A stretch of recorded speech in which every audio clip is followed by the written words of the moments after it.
What is up, you guys? I'm Charmx. Today I'm going to be reacting to film theory WALL-E's Unseen Cannibalism by the film theorist. Now, the last episode of the film theorist I reacted to, he mentioned that, he did an episode of WALL-E being a cannibal, and I just have to react to this because what do you mean they're cannibals? Okay, I don't... This is why I want to see it. I don't understand, and it's so intriguing. Anyway, with that being said, the original link's in the description. Make sure you go subscribe to the film theorist. Without any further ado, let's begin. Oh man, cupcake in a cup is delicious. WALL-E totally had the right idea with this one. How did they make it taste this good? Let's see, sugar, potassium benzoate. Ugh, gross! I'm not eating potassium benzoate.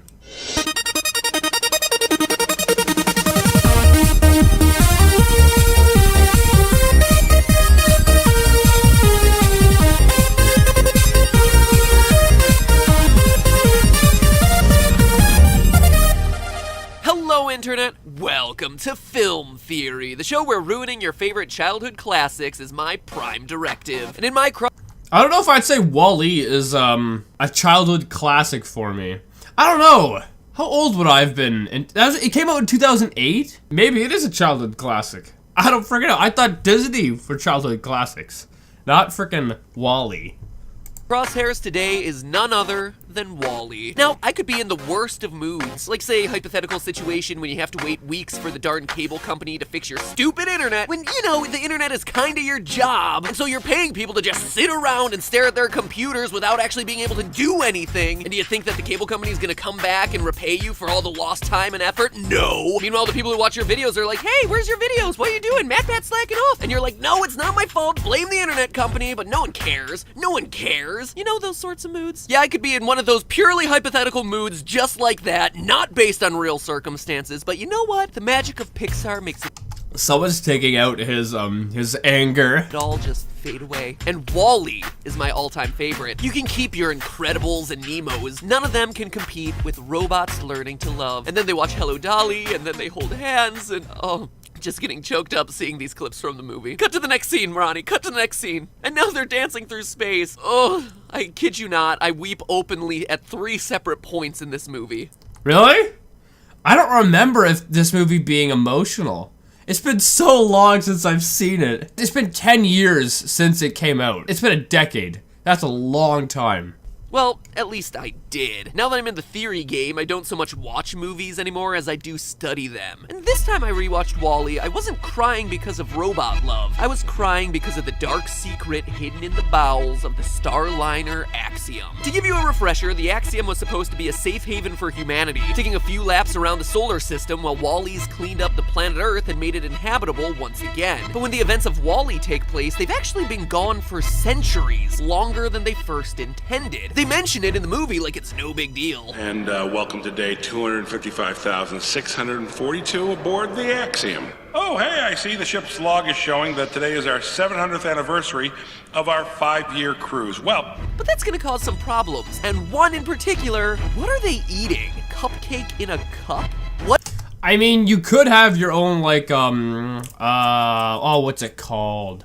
Like, greenhouse, right? I mean, you don't have to have the sun for the light. You can use friggin' light bulbs, and they do basically the exact same thing. So you could have a massive green room in the ship somewhere, and that's where you would grow all your vegetables for the year, something like that. I mean, it's possible.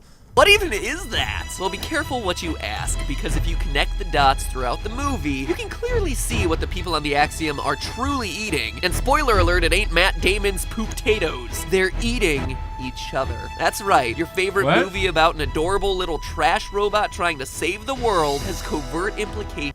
You better have a lot of proof to back this up.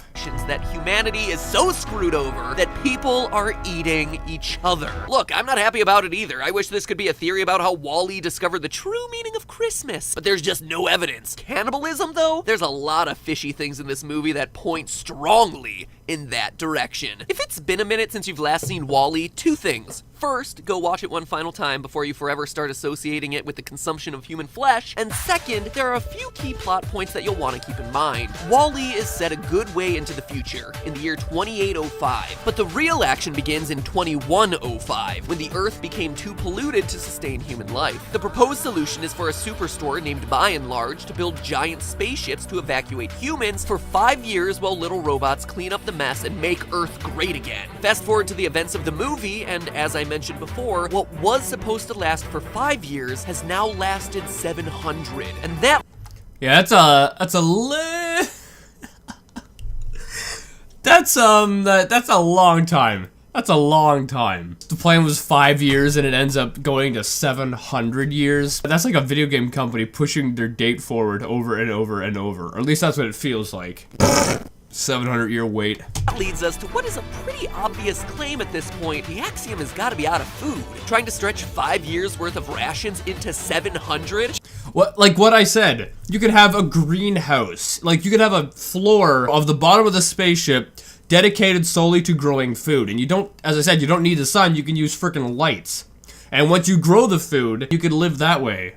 Just ain't gonna work. When I go a week without buying groceries, I'm down to open-faced peanut butter sandwiches and trying to determine if I can drink barbecue sauce for my daily recommended calories.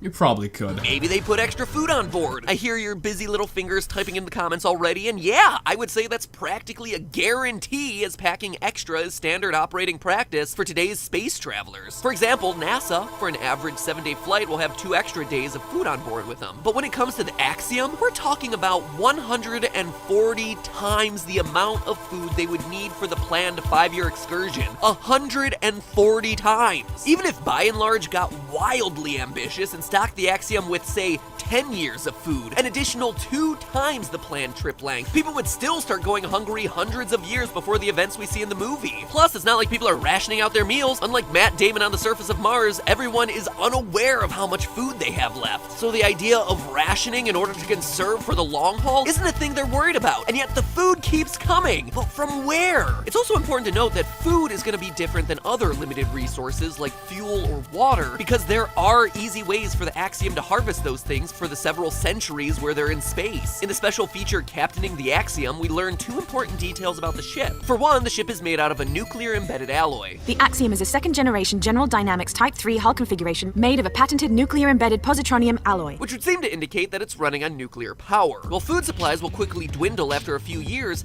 As I said over and over and over, greenhouse.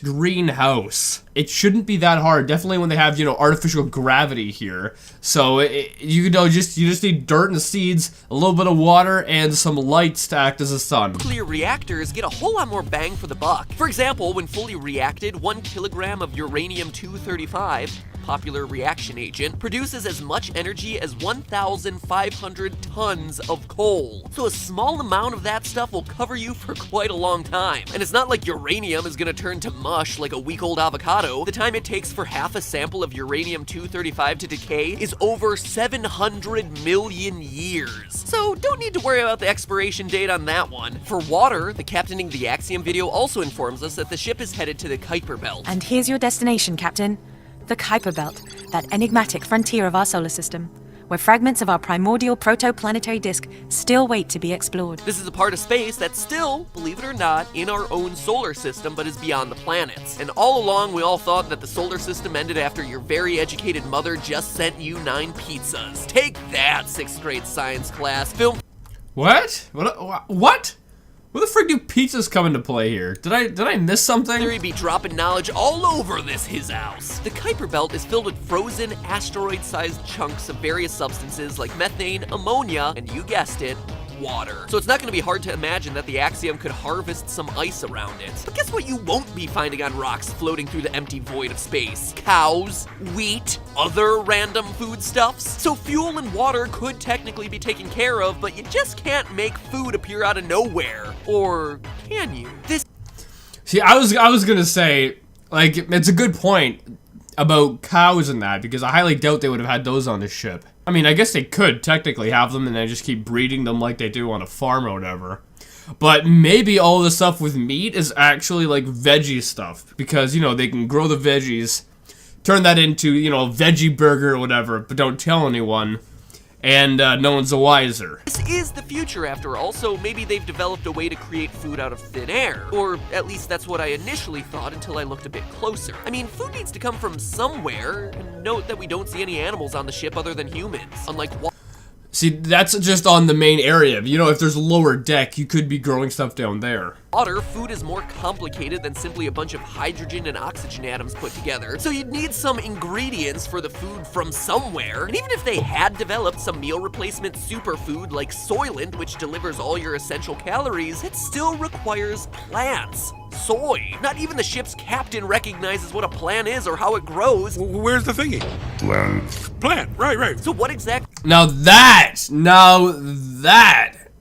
is suspicious. Because if they were, as I said, had like a greenhouse or whatever under deck, you would think the captain of the ship would be aware of what a plant is. Now, if he doesn't know what a plant is, then you got yourself a theory. Because that kind of blows my theory out of the water that they're using a greenhouse. would the hypothetical food be made out of? Also, if the Axiom were somehow able to synthesize food out of thin air, why would it be such a big deal that Earth can grow plants again? Wouldn't they be able to stay on the Axiom or go and colonize a new planet with that kind of technology? Nope, they've definitely run out of food, and yet we see that the population has managed to survive for generations aboard the Axiom. Does that automatically prove that the passengers are eating other passengers? Well, not by itself, but it does color the way that we look at other issues. Issues like, where did the dead people go? The Axiom... Oh my goodness. Yeah. Well, I mean, they could cremate the dead people, but at the same time, if the captain of the freaking ship doesn't know what a plant is, that obviously means he's never seen one, and you would think the captain would be aware of everything that's going on the ship. So that means that they're obviously not growing plants. So that's, like, worrying. It looks like, you know, the film theory is correct on this movie. has been flying around for 700 years and started with a population of 600,000. Again, according to those DVD special features. The Axiom is a virtual city in space designed to accommodate the needs and desires of each of her 600,000 passengers. During that time, we can be certain that those 600,000 starter people have died several times over. When Captain McCree looks at the pictures of the captains before him, we see that there were 5 previous captains of the Axiom who've lived and died, and that they were each captain for between 120 and 150 years. That means we're looking at lifespans that may be as long as 200 years, but that still leaves us with over 2 million dead bodies that the Axiom's gonna have to deal with. And we know they're not thrown away since we see the airlock system and garbage disposal areas of the ship. When Wally and Eve get pushed into the inner bowels of the Axiom with the rest of the waste, there's no organic material to be found.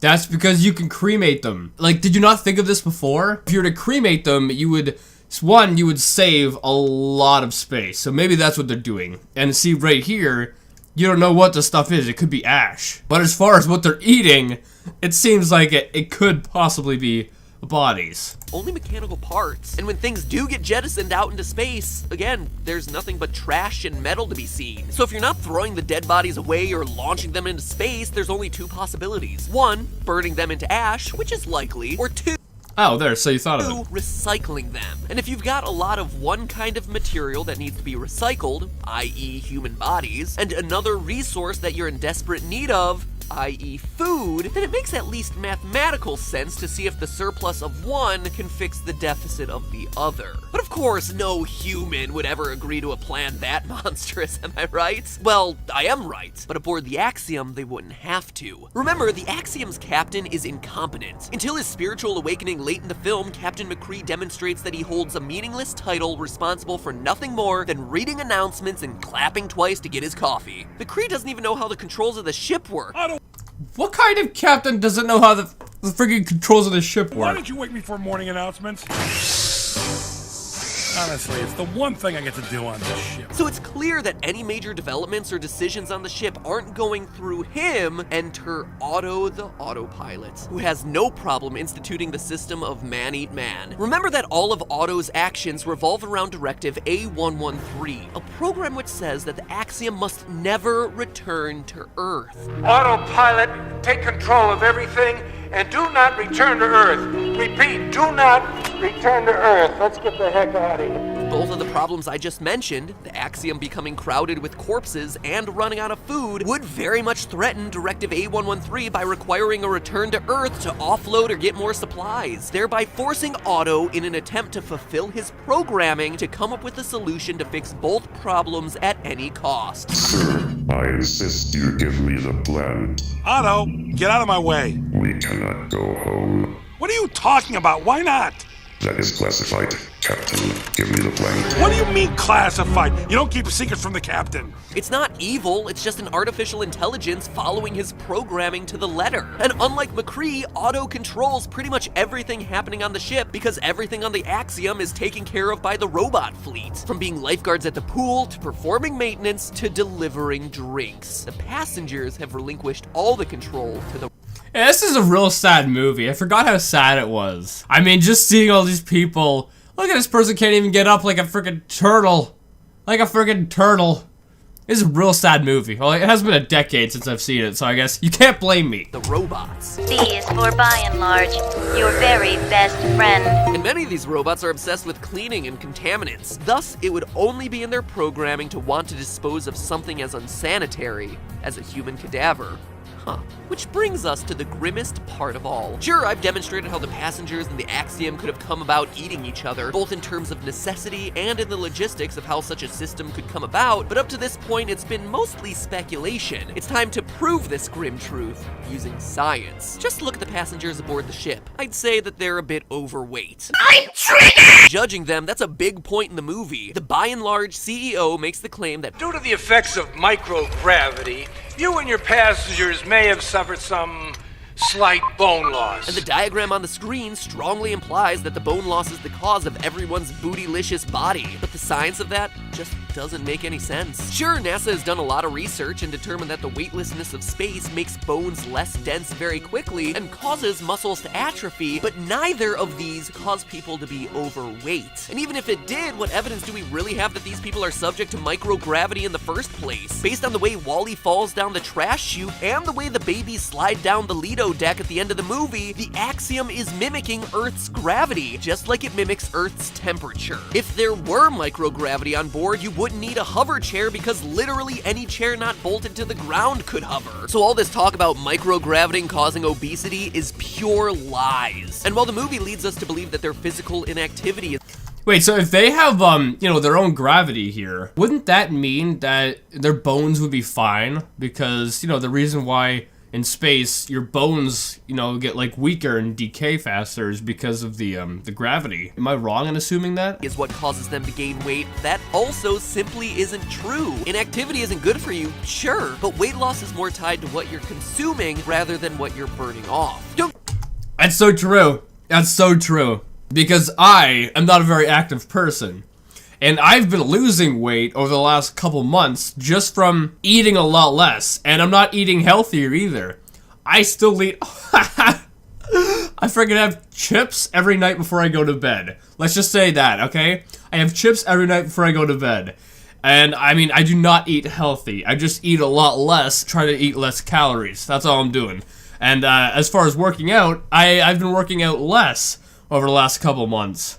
Don't get me wrong, the passengers wouldn't be in good shape, but if they never used their muscles, they'd simply be frail, not fat and overweight. This means that whatever they're eating on a regular basis is densely caloric. That's what's maintaining the kind of weight that we see them toting around in the movie. And as it turns out, human meat could yield those sorts of results. According to a disturbingly specific article in Popular Science, an average human body, when cooked, is good for a little over 80,000 calories. How would you... What? How... Man, these scientists are up to some weird stuff, aren't they? And these were bodies analyzed in the 1940s and 50s, long before the American obesity epidemic forced our mayors to decide how big our cups of Mountain Dew could be. So we can imagine that people of today would be even more caloric, perhaps topping 100,000 calories apiece. And calories coming from human flesh aren't exactly healthy calories either. The Popular Science article notes that a significant percentage of those calories in a human body are coming from adipose tissue, pure fat. So combine, say, a fatty, human flesh-filled diet with onboard inactivity, and you've got yourself a recipe that results in some very overweight passengers, like the ones that we see populating the Axiom. Now, of course, I think the film theorist is right on this one. I think he is correct in assuming that they are eating other people. Just because, I mean, all the evidence shows that it seems that way. Also the fact that, you know, I was thinking that they could have a greenhouse on like a lower floor of the ship, which would also be possible, definitely if they have their own gravity. But since the captain hasn't seen a plant, that obviously means that they don't have plants on the ship, which means they don't have like a growing area for the plants, which they should have had if that would have solved everything. But apparently they didn't think that far ahead. Of course, there's one final problem to this theory: tricking people into eating other people. Getting around that humany flavor you're gonna be contending with. It's kinda like getting a kid to eat Brussels sprouts. Eat it, it's gonna be good for you. Or, I guess in the Axiom's case, eat it, because if you don't eat your fellow passengers, there's literally nothing else we can serve you. So, you're gonna die and then get fed to everyone else. So how do you season up a human body to make it palatable to a bunch of unaware passengers? Well, the solution is a lot more straightforward than you might initially think. Science has actually proven that one of the best ways to mask the flavor of something is to liquefy it and then serve it through a straw. But it's not like everything that the people on the Axiom consume comes through a straw. I mean...